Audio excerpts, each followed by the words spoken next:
আচ্ছা, আজকে WB class 8-এর ইংরাজি বইয়ের যে সেকেন্ড লেসন রয়েছে ক্লাউডস, এর থার্ড ইউনিট আমি পড়াচ্ছি। চলো আমরা শুরু করি থার্ড ইউনিটটা, ক্লাউডসের থার্ড ইউনিট। দেখো বলছে refreshed he looked around. Refreshed মানে হচ্ছে সতেজ হয়ে, হি লুকড অ্যারাউন্ড, অ্যারাউন্ড মানে চারপাশে, আর লুকড মানে তাকিয়েছিল বা তাকালো, সতেজ হয়ে সে চারিদিকে তাকালো। অ্যান ওল্ড ম্যান স্যাট, স্যাট হচ্ছে সিট ভার্বের 2 নম্বর রূপ। সিট মানে বসা, স্যাট মানে বসেছিল, অন এ ওয়াল একটি দেওয়ালে, by the Persian wheel. An old man মানে একজন বৃদ্ধ মানুষ বা একজন বুড়ো লোক পারস্যের চাকার পাশে একটি দেয়ালের উপর বসেছিল। যে বাই দ্য পার্সিয়ান হুইল মানে এখানে বাই মানে কিন্তু পাশে, তাহলে মানেটা কি হচ্ছে যে an old man sat on a wall by the Persian wheel, একজন বুড়ো লোক পারস্যের চাকার পাশে একটি দেওয়ালের উপর বসেছিল। He looked at the old man, সে বৃদ্ধ লোকটির দিকে তাকালো, লুক মানে তাকানো। ওয়ান্টিং টু সে, ওয়ান্ট মানে চাওয়া, ওয়ান্টিং টু সে সামথিং, কিছু বলতে চেয়েছিল, বাট হেজিটেটেড, কিন্তু ইতস্তত বোধ করেছিল। ফাইনালি হি আস্কড, শেষ পর্যন্ত সে জিজ্ঞাসা করেছিল, did the clouds come here, মেঘেরা কি এখানে এসেছিল? ডিড দিয়ে প্রশ্ন করা হয় সিম্পল পাস্ট টেন্সে। Did the clouds come here, মেঘেরা কি এখানে এসেছিল? একই প্রশ্ন সে বারবার জিজ্ঞাসা করছে। The old man looked closely at him, closely মানে খুব মানে ঘনিষ্ঠভাবে, লুকড মানে তাকিয়েছিল, তার মানে এটা কি যে বৃদ্ধ লোকটি তার দিকে ঘনিষ্ঠভাবে তাকিয়েছিল। অ্যান্ড সেড বলল, son when the clouds come, যে বাছা যখন মেঘেরা আসে, দ্য আর্থ মানে পৃথিবী, and the sky know of their coming, coming মানে আগমন বা আসা, আর KNOW নো মানে কি জানা, ঠিক আছে? তাহলে কি বলছে যে বৃদ্ধ লোকটি তার দিকে ঘনিষ্ঠভাবে তাকিয়ে বলল, বাছা মেঘ যখন আসে, হোয়েন দ্য ক্লাউডস কাম, যখন মেঘ আসে, দ্য আর্থ মানে পৃথিবী, অ্যান্ড দ্য স্কাই এবং আকাশ, নো অফ দেয়ার কামিং, তাদের আগমন সম্পর্কে জানতে পারে।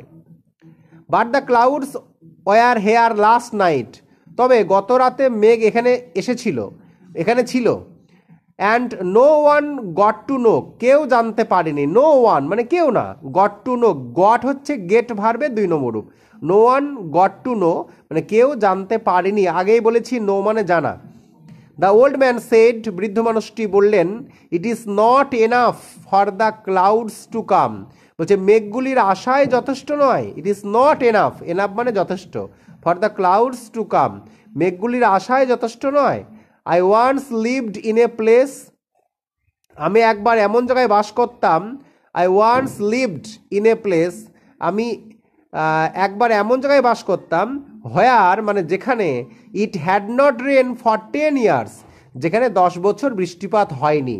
ইট হ্যাড নট রেন্ড ফর 10 ইয়ার্স, যেখানে 10 বছর বৃষ্টিপাত হয়নি। 10 ইয়ার্স 10 বছর।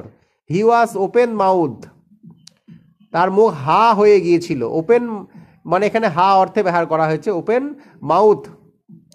হি ওয়াজ ওপেন মাউথ, তার মুখ হা, তিনি মুখ হা করেছিলেন। হি স্যাট, আবার বলছি স্যাট হচ্ছে সিট ভার্বে 2 নম্বর রূপ। হি স্যাট দেয়ার লিসেনিং টু হিজ টেলস, টেল মানে গল্প, তিনি সেখানে তার গল্প শুনতে বসে পড়লেন। সাডেনলি হি রিয়েলাইজড, হঠাৎ, সাডেনলি মানে হঠাৎ করে, হি রিয়েলাইজড মানে সে বুঝতে পারলো, হাউ লেট ইট ওয়াজ, কত দেরি হয়ে গেছে। হি ওয়াকড, সে হেঁটেছিল, for miles in the sun and dust, dust মানে ধুলো, আর এখানে সান মানে রোদ অর্থে ব্যবহার করা হয়েছে। সে রোদ ও ধূলিকণায় কয়েক মাইল হেঁটেছিল। WALKED, এখানে ওয়াকড, ওয়াক ভার্বের সাথে ইডি যোগ হয়েছে, পাস্ট টেন্স হয়েছে, তো ওয়াকড মানে হেঁটেছিল। হি ওয়েন্ট ব্যাক, সে ফিরে এসেছিল বা ফিরে গিয়েছিল, by the same dirt track, সেই একই নোংরা পথে, ট্র্যাক মানে পথ, he had taken to come there, মানে সে যেখানে ফিরে গিয়েছিল সে একই ময়লা রাস্তা দিয়ে, যেটি দিয়ে সে এসেছিল। The sun was still fiercely hot, সূর্য তখনও প্রচণ্ড গরম ছিল। ফিয়ার্সলি হট মানে প্রচণ্ড গরম। But when he reach the mud hut, কিন্তু যখন সে মাটির কুঁড়ে ঘরে পৌঁছালো, রিস মানে পৌঁছানো, হি felt A Nip in the air. A Nip in the air মানে ফিলিং অফ কোল্ড, মানে ঠান্ডা অনুভব করা আর কি। হি felt A Nip in the air মানে সে বাতাসে, এয়ার মানে বাতাসে ঠান্ডা অনুভব করলো। তাহলে এ নিপ ইন দ্য এয়ার মানে বাতাসে ঠান্ডা অনুভব করা। And the earth was damp under foot. Damp মানে কি স্যাঁতসেঁতে, আন্ডার ফুট মানে পায়ের নিচে। তারপর মানেটা কি হলো, যে পায়ের নিচের মাটি স্যাঁতসেঁতে ছিল। অ্যাজ হি নেয়ার হিজ ভিলেজ, নেয়ার মানে নিকটে বা কাছে, যখন সে তার গ্রামের কাছাকাছি পৌঁছালো, হি স হচ্ছে সি ভার্বের 2 নম্বর রূপ। সি মানে দেখা, স মানে দেখেছিল। দ্য রোডস ওয়ার ওয়েট, রাস্তাগুলি ভিজে গেছে।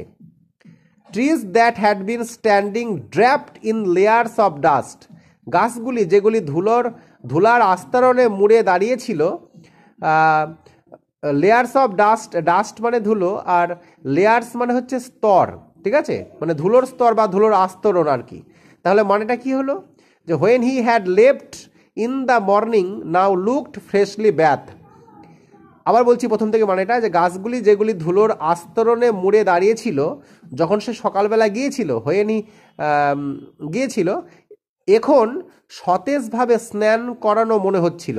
এই সতেজভাবে স্নান করানো ইংরেজি কোনটা, এই যে ফ্রেশলি ব্যাথ, ঠিক আছে, এটা মনে রাখতে হবে। He felt a wave of happiness, সে একটা সুখের ঢেউ অনুভব করলো। হ্যাপিনেস মানে সুখ। হি হারিড, হারি মানে তাড়াতাড়ি করা, হি হারিড হোম, সে তাড়াতাড়ি বাড়ি চলে গেল। He wanted to see how fresh and clean the jamun tree in his courtyard looked, সে দেখতে চেয়েছিল, ওয়ান্টেড টু সি মানে সে দেখতে চেয়েছিল, হাউ ফ্রেশ মানে কত সতেজ, অ্যান্ড ক্লিন মানে পরিষ্কার, দ্য জামুন ট্রি জাম গাছটি, in his courtyard looked, তার মানে এটা কি, সে দেখতে চেয়েছিল যে তার উঠোনের জামুন গাছটি কতটা সতেজ এবং পরিষ্কার দেখাচ্ছে। হোয়েন হি গট হোম, যখন সে বাড়ি ফিরে আসলো, হি স দ্যাট, সে দেখলো যে the rain had changed everything, বৃষ্টি সব কিছু পরিবর্তন করে দিয়েছে। এভরিথিং মানে সব কিছু। The jamun tree stood clean, jamun গাছটি পরিষ্কার পরিচ্ছন্ন হয়ে দাঁড়িয়েছিল। অ্যান্ড ক্লিন অ্যান্ড স্ক্রাবড, ঠিক আছে, এখানে ক্লিন অ্যান্ড স্ক্রাবড মানে হচ্ছে পরিষ্কার পরিচ্ছন্ন। ফ্রেশলি শাওয়ার্ড, শাওয়ার্ড মানে ফ্রেশলি মানে সতেজভাবে বা তাজাভাবে ধোয়া। অ্যান্ড আম্মাজি ওয়াজ সেইং, আম্মাজি বলছিলেন, that was a good shower, সেটা খুব ভালো বৃষ্টিপাত ছিল। থ্যাংক গড, ঈশ্বরকে ধন্যবাদ। Rain drops were still rolling off the leaves of the jamun, rain drops মানে কি বৃষ্টির ফোঁটা, স্টিল রোলিং অফ গড়াচ্ছিল, the leaves of the jamun মানে লিভ মানে পাতা, তোমরা সকালে জানো, এলইএএফ, এই লিভ মানে পাতা, এখানে বহু বচনটা রয়েছে, LEAVES, এফ উঠে গিয়ে VES যোগ হয়। তাহলে মানেটা কি হচ্ছে, যে বৃষ্টির ফোঁটাগুলিও তখনও জামুন গাছের পাতা বা জাম গাছের পাতাগুলির উপর দিয়ে গড়িয়ে পড়ছিল। হি stood beneath the tree, beneath মানে নিচে, সে স্টুডটা কোথায় থেকে আসে বলো তো, স্ট্যান্ড ভার্ব থেকে, স্ট্যান্ড মানে দাঁড়ানো, সেখান থেকেই স্টুডটা আসে। হি স্টুড মানে সে দাঁড়িয়েছিল, বিনিথ দ্য ট্রি মানে গাছের নিচে, and let them fall on his head and face, এবং সেগুলোকে মুখের উপর পড়তে দিল। লেট দেম ফল, তাদের সেগুলোকে পড়তে দিল, on his head and face, তার মাথায় এবং মুখের উপরে। He rest his eyes to the sky, সে আকাশের দিকে চোখ তুলল, অ্যান্ড স ইট ক্লিয়ার, এবং দেখলো যে এটা খুব পরিষ্কার। Without even a weaves of cloud, এমনকি কোনো মেঘের কোনো চিহ্ন নেই, মানে মেঘের কোনো অংশই নেই। এখানে even a weaves of cloud মানে মেঘের কোনো অংশ নেই বা অংশ ছাড়া। He had walked so far in the dust and sun, এখানে সান মানে রোদ, আমি আগেই বলেছি। He had walked so far, সে অনেক দূরে হেঁটেছিল। সো ফার মানে অনেক দূরে, কিসের জন্য, ধূলিকণা এবং রোদে অনেক দূর হেঁটেছিল, মানে সে ধূলিকণা এবং রোদে অনেক দূর হেঁটেছিল।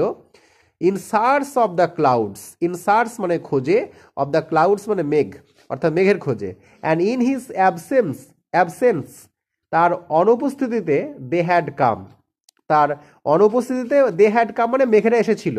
শেড দেয়ার রেন, তাদের বৃষ্টি ঝরিয়েছিল, শেড মানে ঝরানো, shed their rain and gone away, এবং চলে গিয়েছিল।